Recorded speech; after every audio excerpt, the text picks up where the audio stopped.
Hello and welcome back to the show. This is the Great Outdoors Photography Podcast, episode 161, where I'm going to be talking about monthly print edition releases, what this is all about, and what you can expect going forward.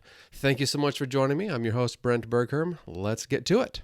This is something I've been working on for quite a while now, and it is almost embarrassing how long it's taken me to get these finally released. But what I'm talking about is my monthly editions print releases. What I'm looking to do is release a new print each month. They are going to be collectible and limited edition, and they are going to also be uniform in size, so it makes for easy updating for your decor. As it relates to, a new print each month, you can expect on the first of the month, if you're on my email list, you're going to see an email that kind of looks like what we have here on screen. And for those of you in the audio-only world, I invite you to hop on over to the YouTube if you'd like to watch this, or just jump in the Facebook group or on my website. All those links are in the show notes, and you'll be able to follow along with these images, with just everything that we're talking about here. But every month, I'm looking to release a new edition, a new piece of nice fine art collectible printing. And that will certainly help me keep printing, how I love to print. And certainly if we get some big items, I'll go on my Epson as well. But for now, these are going to use up my ink on the Canon at least. And then I might transition to printing everything on the Epson. It doesn't really matter, quite frankly, which machine I use. They're wonderful machines, and we can get some really good, awesome prints out of them. All of the prints are going to be sized 13 by 19 inches in this series, what I'm talking about. There will be a 1-inch border, so the print area is going to be 11 by 17 inches. And so that will allow for easy handling and framing. And hopefully this is going to be something that you would be able to say, it goes easy into a frame without even a mat. You don't need to have a mat. But if you do, things are going to be consistent with that idea. So if you wanted to swap out, or if you wanted to buy a collection of frames, you would be able to have some uniformity in the idea of the sizing and how they are portrayed in your home or office. I'm going to sign each of these prints too and number them. They are going to be limited to 50 each for this release, for each of these releases.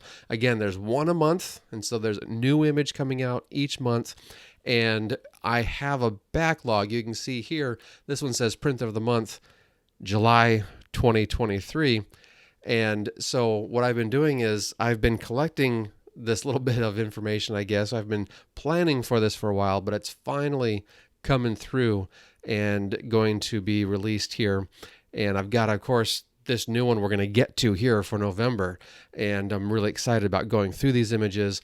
And then as we continue with December and January, we're going to be able to just talk about one on a release. And I'm just really looking forward to doing that.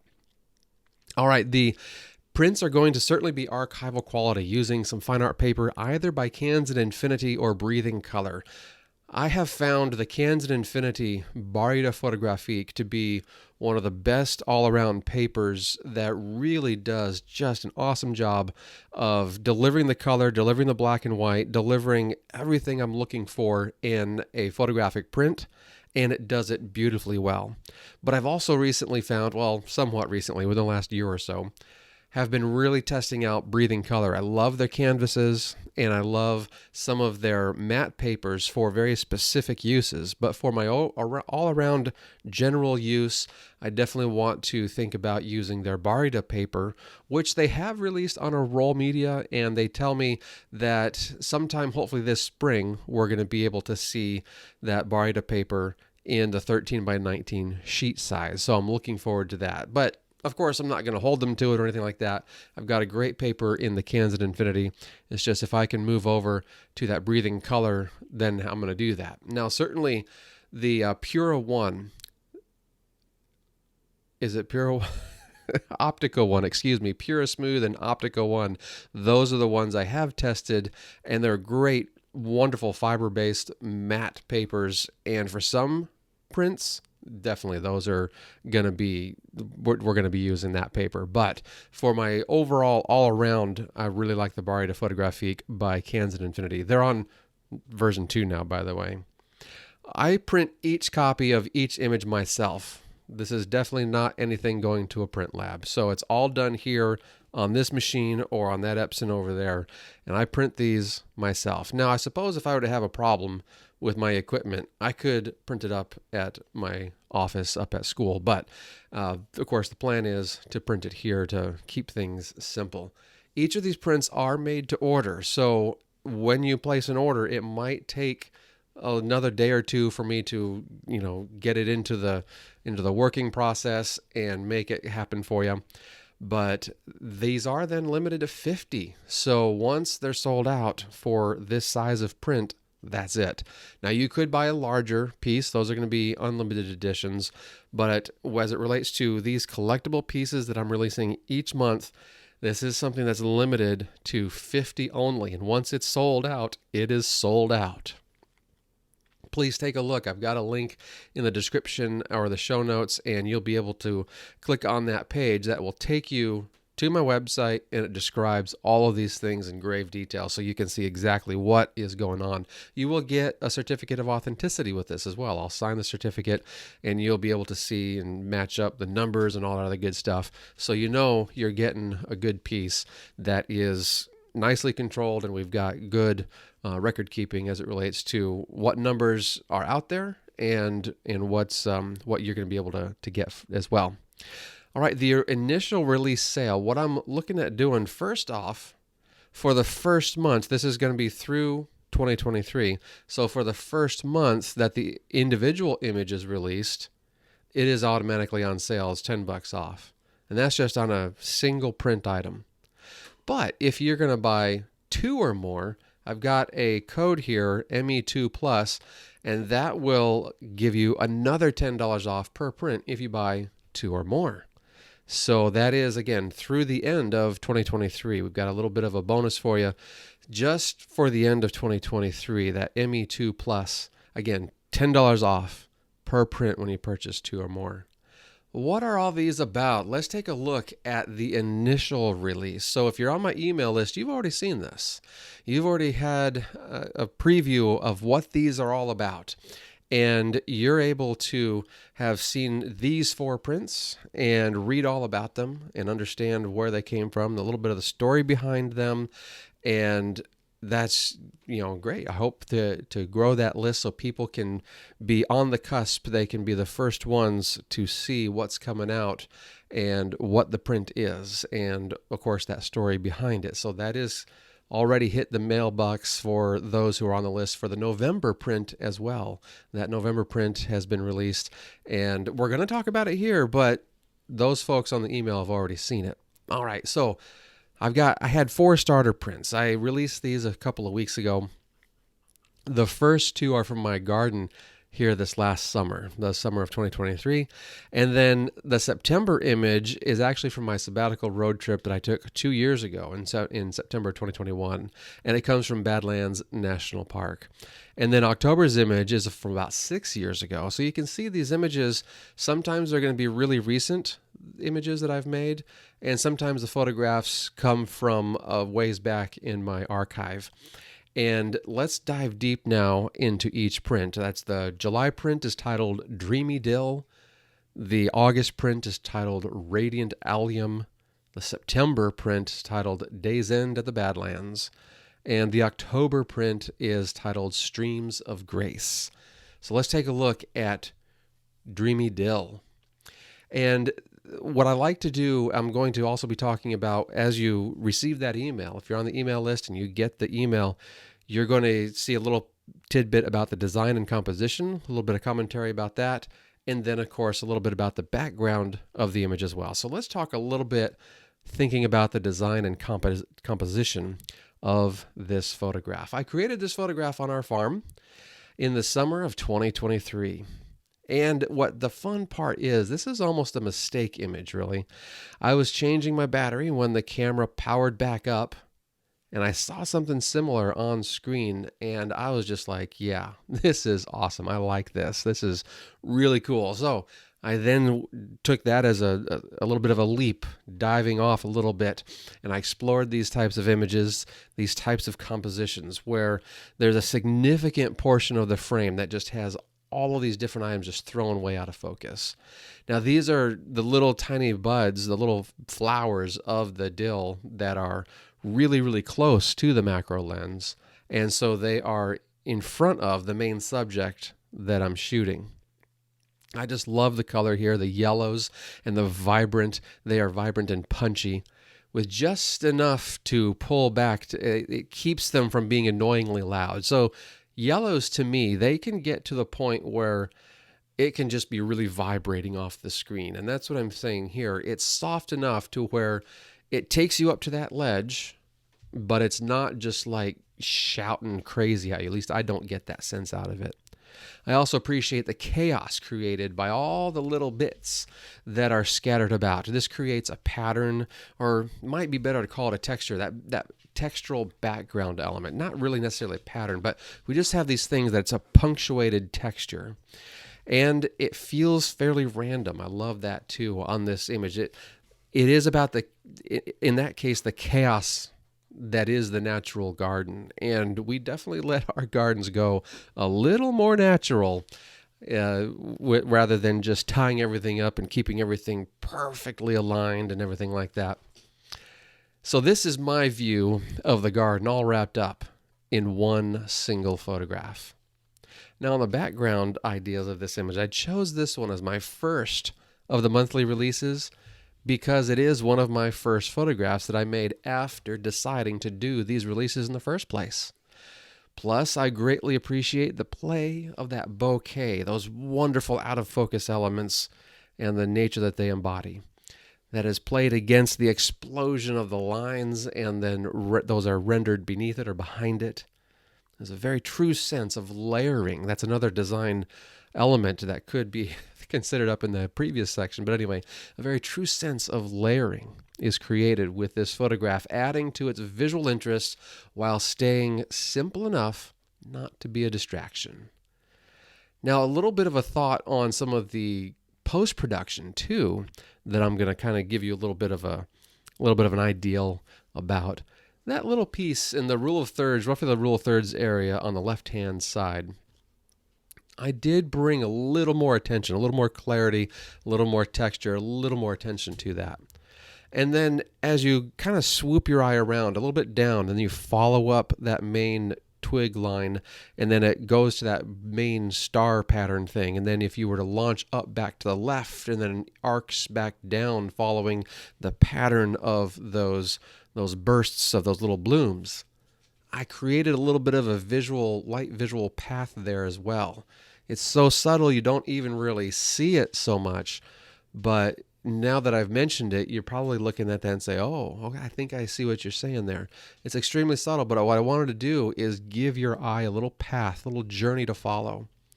And then I did a gradient approach from right to left. So on the right-hand side, there is no application of this, and on the left-hand side, it becomes more and more intense, and that is a negative clarity. What that allowed this image to do is on the right-hand side, we have those deep greens in the upper right-hand corner, and by graduating across the entire width of the image to full-on negative clarity, now I can't remember exactly what I set it to, but it does create a little bit of an ethereal, little bit of a less focused, more foggy kind of approach.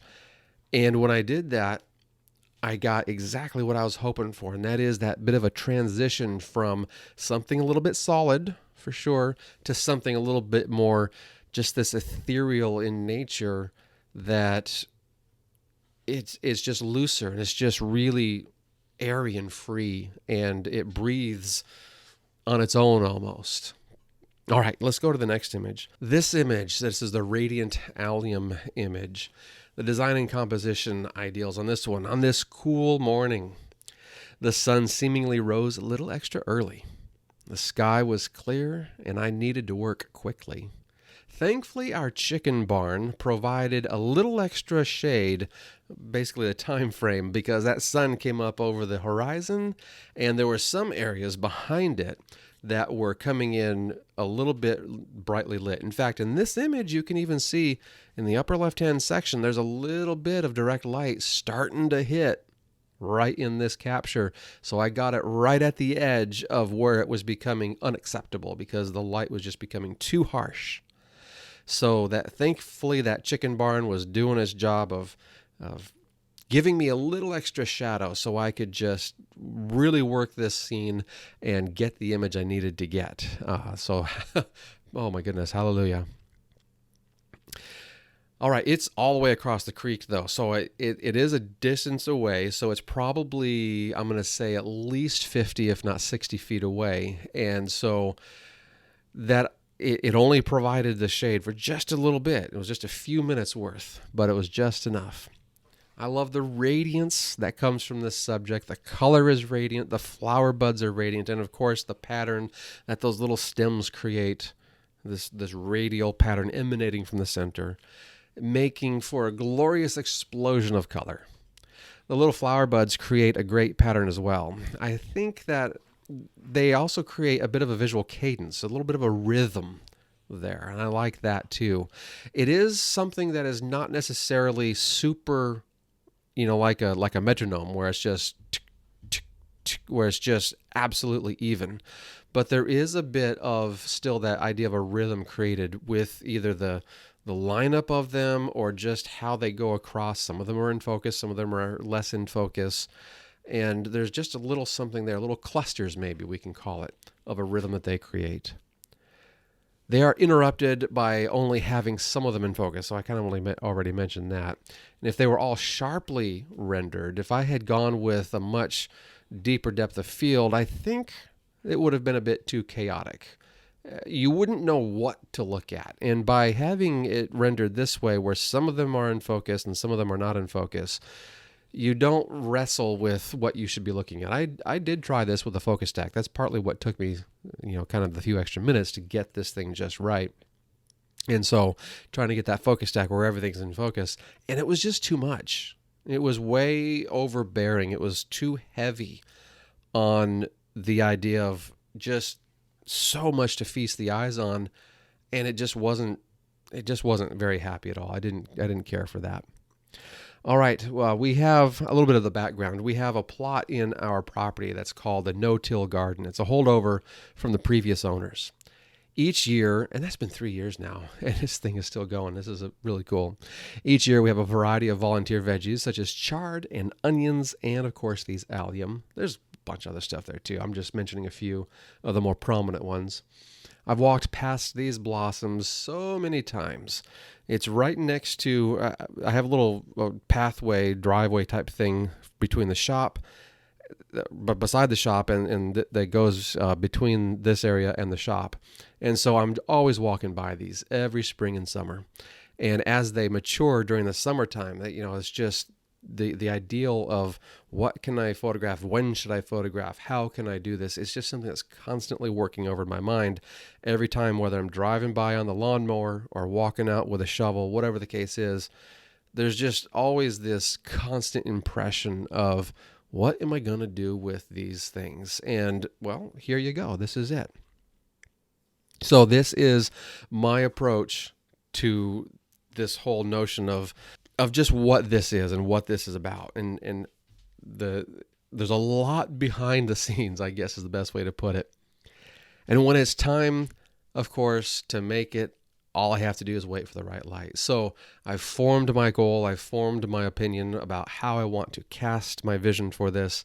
And then it's just, all right, let's make sure we have the right light. And of course, that's about waking up early and getting it going when the sun comes up, right at the break of dawn. All right, this next one, at the Badlands, design and compositional thoughts. The photograph is all about lines, shape though, and color and texture. There's so much things going on in this image. There's also some layering going on, which is hugely important to properly interpreting this image. The major lines either point to or support the sun. So certainly that horizon line, certainly hugely major. But we've got two of these mountain ridge lines, the one coming from the middle portion of the left-hand side of the frame, and you just ride that ridge, and then it kind of your eye catches a ride onto the sunburst going on up into the sun. Or if you start in the middle bottom and you rock it upwards and you follow that line. Now, of course, you can take that line off to the right-hand side, but what I like to think here is both of those areas, the middle right-hand side, the bottom middle, both of those lines converge, and there's a little bit of a pointing upwards right towards the sun.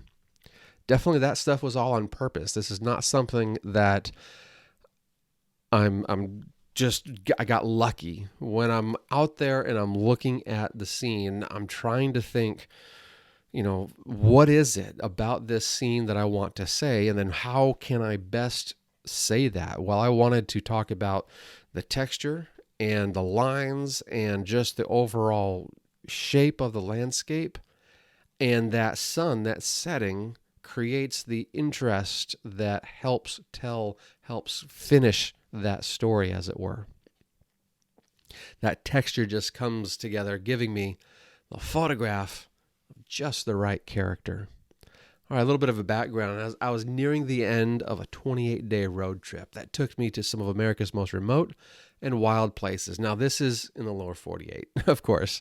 We have Alaska, we've got Hawaii, we've got a couple other great places that are way more remote than what we can get in the lower 48. But anyway, I was definitely looking forward to returning home to my family. I was still about a 2-day drive away, but that's on my mind. I mean, I'm just in the last few days. I had a few last images that I needed to create at Badlands National Park. And it's interesting how one's outlook, I think, especially as I'm here now 2 years separated from it, I can look at it a little more objectively, I think, and how your outlook shapes the images that are made. The end of a journey was near, and that sentiment, I think, is echoed in this photograph that showcases the day's end. I don't know when I'll be able to return to Badlands, but when I do, the images I create there will certainly be an extension of this experience. When you're open to new ideas and new connections, the sky is literally the limit. And that's what this image represents for me. The end of one day, but also the promise of things yet discovered and yet to be experienced. Oh my goodness, I just cannot wait until the next time I'm out there. Now, I have some plans here for the coming breaks that I have here in my schedule, and I just cannot wait till the next time I'm out there. The promises of things yet discovered and yet to be experienced. That's really what it's all about for me. I just love the new discovery. I love to experience these new types of things like this. But even if I were to go back, you can say, well, that's not new. It's still going to be new, and it's still going to be an extension of this starting experience. And I'm going to be able to uncover and unpack even more awesome things because of what's happening, what's going on there. All right, let's go on to the October image. So our design and composition ideals are thinking here. We often think of time passing before us from one side to the next, that basically horizontally speaking. When we're thinking of composing an image or when we're thinking of composing a design, it's all too easy for us to get caught in the idea of just going horizontally as we want to depict time. Because as we walk past something, that is how we experience the passage of time in the horizontal landscape, as it were, the horizontal experience. The movement in this photograph, however, is moving upwards or possibly downwards, depending on your perspective. And that's the direction the trees grow, of course, and that's the direction I avert my gaze to when I need inspiration or encouragement. His grace abounds, and it is always raining down on us. Absolutely. And this is the type of image that it starts to make me, it gets me in that type of frame of mind. It gets me, while it's extremely ethereal, it gets me real. It gets me understanding more about purpose and all of the good things about life, about photography, about all of these types of things. And to recognize every breath, in my view, every single breath is a gift of life from God above. And that is something that I wish to cherish and I wish to treasure. And this image helps me think about that, helps me be reminded of that kind of idea. All right, a little bit of a background story on this. Some fleeting moments. That's one of the great powers of photography. When a moment is captured and an idea is expressed. And with this, the time, of course, with this time, the opportunity to go back and grab another shot becomes impossible. Well, the reason is this tree farm that I photographed this at no longer exists. So we now have a fleeting moment. We now have an ideal that was able to be represented with a subject, and that subject is no longer possible. Now I could go and find other like-minded subjects for sure in other locations. It's just where this one was in Boardman, Oregon, it's no longer possible. So the owners transitioned it to growing something completely different a few years ago. And this image speaks to me about the passage of time. It's rather poignant to note that this subject is just simply gone. I'll have to go somewhere else if I want to make an image like this again. But that passage of time, that adds to the story, because now we know that it is impossible to go grab this again. And it is impossible to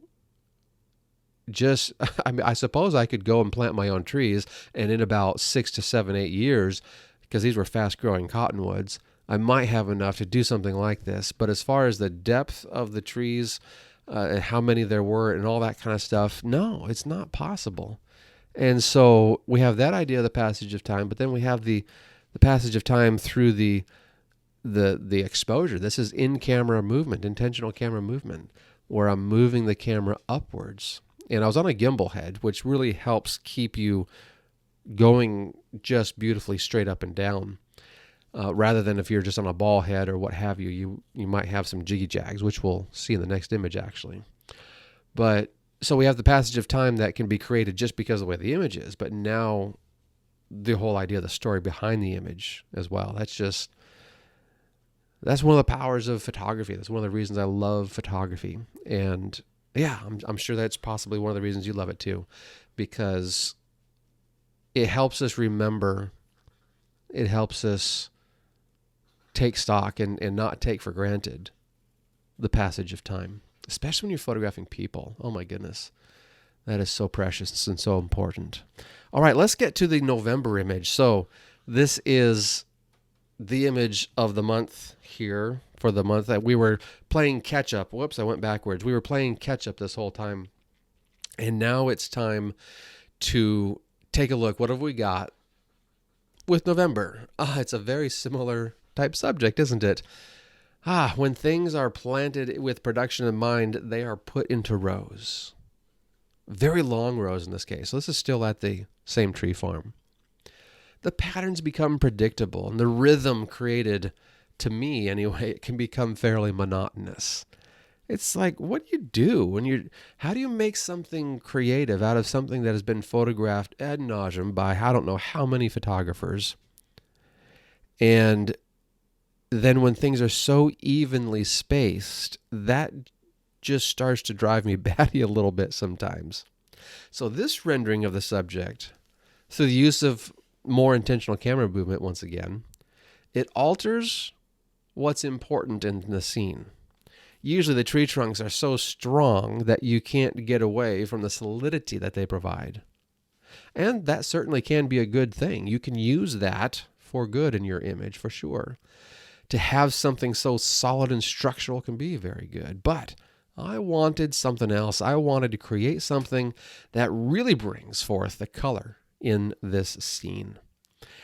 And with the angled strokes, this also brings in a different level of energy, whereas the other one was completely just straight up and down and just really beautiful with virtually no texture. It's just all about streaks of color. Just a totally different level of energy comes across with this one, where I've got it's almost about 45-degree angles that we have these, it feels like brush strokes going.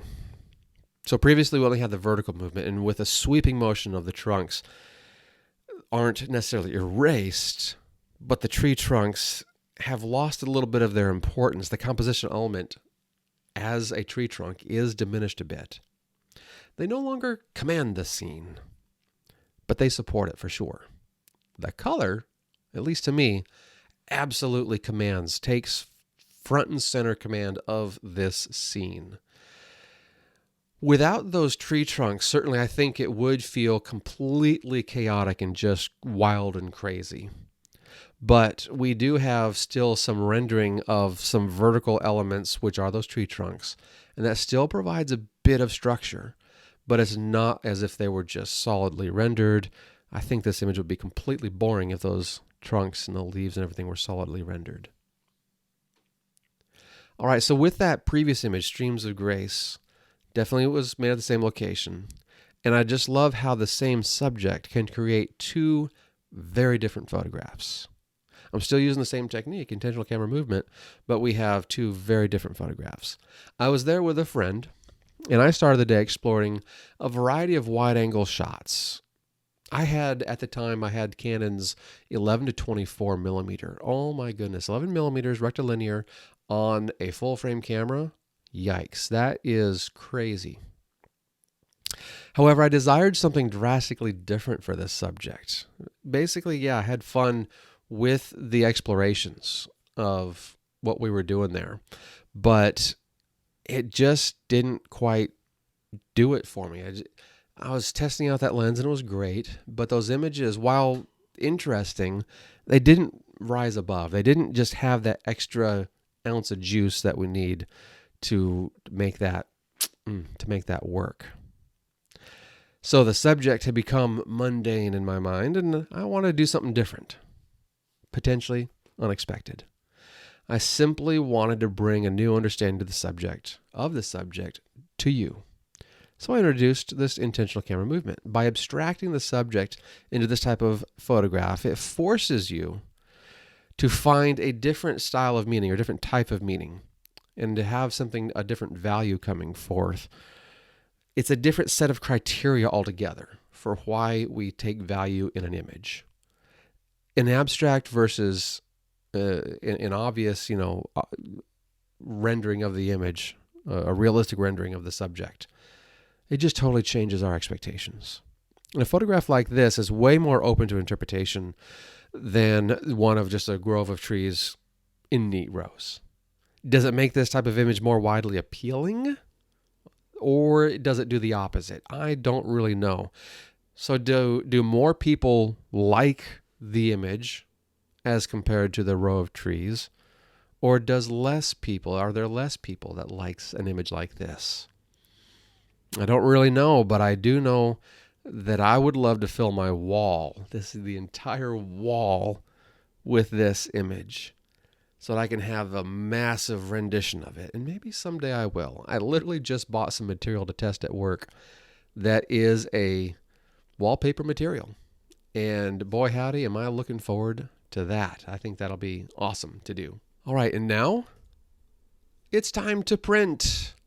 So we're going to now shift over to Lightroom, and we're going to print right here on this machine, and we're going to talk through some of the thoughts, and then I'll bring us back to finish it up here.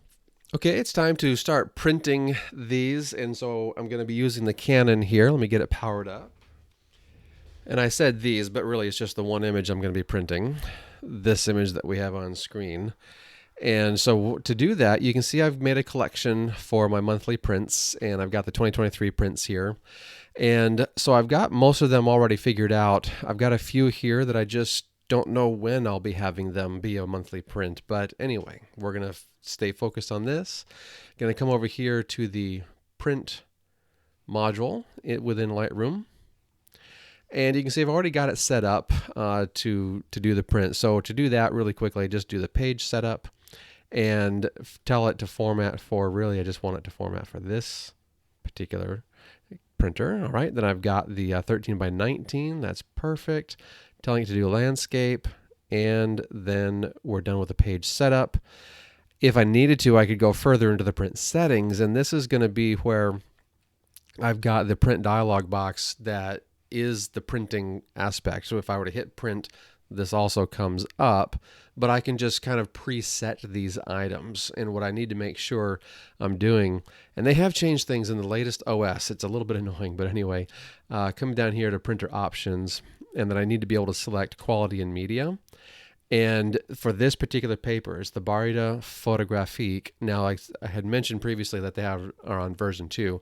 I still have a little bit of version 1 left. And so I can't imagine they're going to be that much different. But we definitely want this photo paper and then photo paper plus semi-gloss as my media type. And then I'm going to keep my print quality high. It's coming out of the rear tray. So all of those items are set.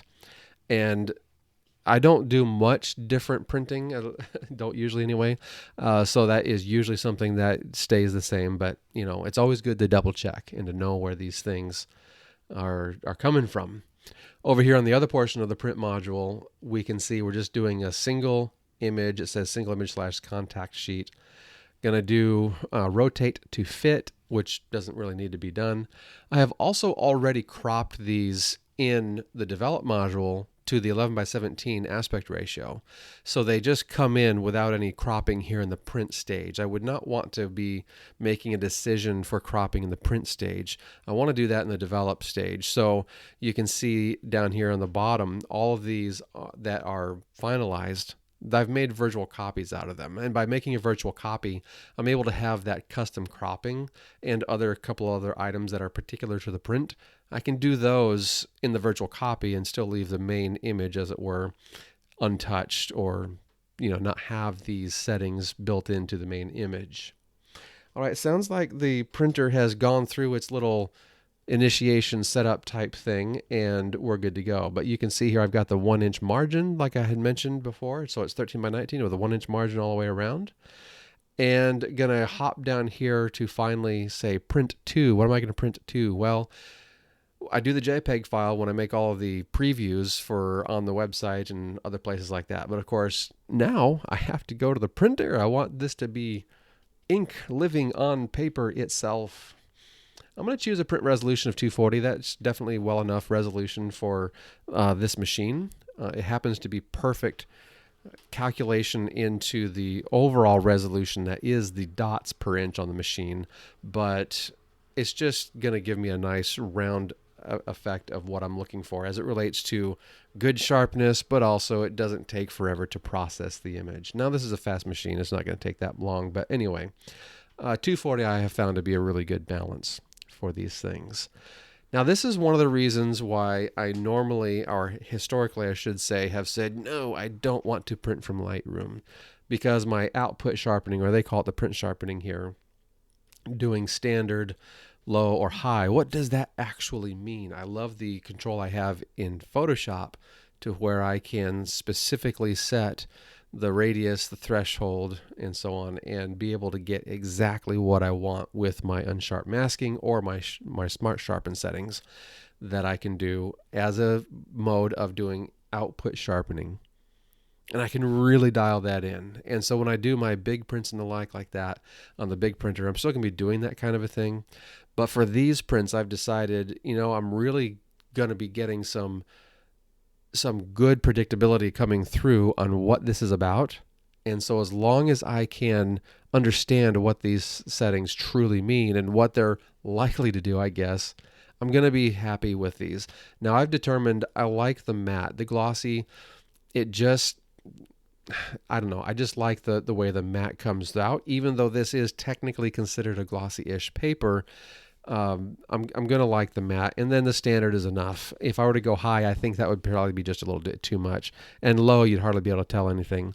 On an image like this, quite frankly, you're hardly going to be able to see much of a rendering of what this does because there's so few actual real edges. So on an image like this, it's not going to be that big of a deal. And on an image like the Streams of Grace, this is pretty much irrelevant because there's nothing sharp in that image. Okay, finally down to the piece that is the most important is our profile. And so our Canson Infinity Fine Art is what the CIFA means, CIFA. The Proxima Pro 10, that's my printer. And then the Barita 310, so it's a 310 GSM, so grams per square meter. So that's exactly And then it tells me here, photo paper plus semi-gloss. So I've already had that set for my media. And then, of course, we have to figure out which intent do we want, our perceptual or our relative. I usually do relative. We can see perceptual preserves out of gamut detail, but may change in gamut colors. Proof copies matching this color profile will use their own intent. All right, well, that first part is what's really important there, where it says it preserves out of gamut detail. So what that does, what perceptual does, is it takes your color that is from no saturation to full saturation, let's call it. There's a portion of that potentially that the printer cannot reproduce.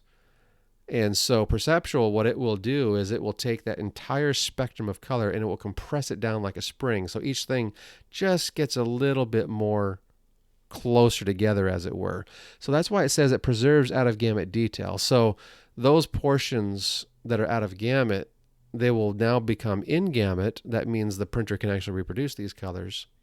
But because it pushes everything down like a spring, it says those portions that are in gamut, it may alter those colors a little bit because they're getting compressed. And so this is done for every hue. It's not just, it happens everywhere. Whatever needs to happen, it happens for the hues that are out of gamut. That's all the ones that it'll do. Whereas the relative, it'll say it preserves color accuracy. So those portions that are in gamut remain untouched. And those portions that are out of gamut, they're chopped and just crushed down to this last little bit. Now, I usually do relative because a vast majority of my colors are already in gamut. Now, I may not be able to see them here on this screen because this screen is extremely narrow compared to both my printer and the original color space that the photo is in, which is ProPhoto. So if there's anything that's different, it's going to be because my screen is just terrible at reproducing the full color that I would rather see. So I would rather just be able to get the images out, and I know I have a lot more color available to me capable on this printer than what is even shown available on this screen. So I'm just not going to worry about it. I'm going to go with relative so I can maintain that color accuracy for all those in gamut colors. And then those colors that are out of gamut, they're usually very tiny and very minuscule, and I don't usually have any problems with it. All right, time to load the paper. So I've got it right here on the desk in front of me. So let's get this loaded. And now it's time to hit the print button. So I could, again, go to the printer, which brings up the same print dialog box, but I've got everything set. There's no reason to do that. All I have to do is one click, print, and then it's going to start going. So as we can see up here in the corner, it says it's preparing the print job. And so in a few moments, it's going to be moving through, and we're going to analyze it briefly once it's done. One thing I like to tell people when you get into printing yourself, if you're not a patient person already, it will hopefully teach you a little bit of patience, because the machines are always just a little bit cantankerous and picky, it seems. And it's just like, just print already. But anyway, let's be patient.